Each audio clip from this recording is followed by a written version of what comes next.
The smell hit me before Amara Okafor even opened the door. That was the moment I knew her beautiful life was not as beautiful as it looked.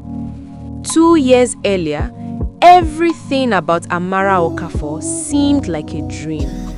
She was 26, smart, ambitious, and tired of struggling. Then she met Tunde Adebayo, almost 40, calm, wealthy, and very intentional. Within months, her life changed.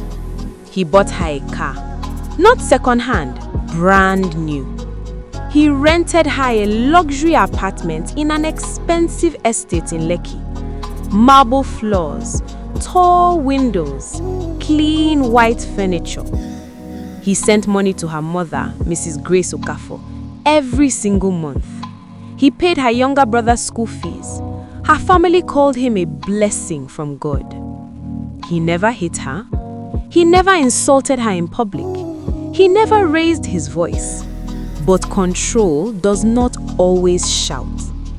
Sometimes it provides. Behind the soft life was something darker. Tunde Adebayo had a private obsession. He was fixated on unhealthy and unsafe sexual practices that revolved around exposure to bodily fluids. It was not about love. It was not about closeness. It was about control and stimulation. He ignored protection. He ignored hygiene. He ignored her discomfort. There were times he pressured her into risky situations just to satisfy what he called his experience. He would manipulate her by reminding her who paid the rent, who bought the car, who fed her family. And slowly, Amara Okafor began to break. The infections started small, then they became constant. Hospital visits became normal. Medication became normal. Pain became normal. I went with her to see Dr. Kemi Adeyemi one afternoon.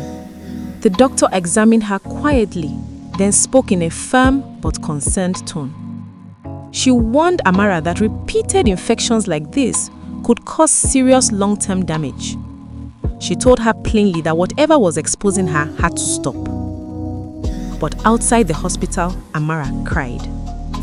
If she refused him, she feared everything would disappear. And eventually, it did. When her health began to decline visibly, when she became weaker, when she started saying no more often, Tunde Adebayo grew distant. His visits reduced. The money slowed. The warmth vanished. One evening, I saw him in a restaurant in Victoria Island with another young woman. He was smiling the same calm smile, holding her hand the same way, as if Amara Okafor had never existed.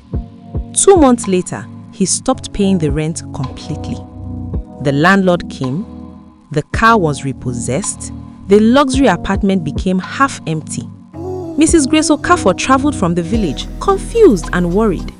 She could not understand how a man who had done so much could suddenly disappear. But some help comes with hidden conditions. When I sat on the bare floor beside Amara in that quiet apartment, she looked nothing like the girl who once celebrated her new car. She looked tired, fragile, reflective. She told me something I will never forget. She said she thought she was living a soft life. She did not realize she was slowly destroying herself to maintain it.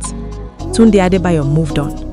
Amara Okafor was left to rebuild her health, her confidence, and her life from scratch. And I learned something from watching it all unfold. Not every dangerous relationship is loud.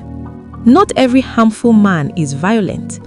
Some simply raise your lifestyle until your body becomes the price.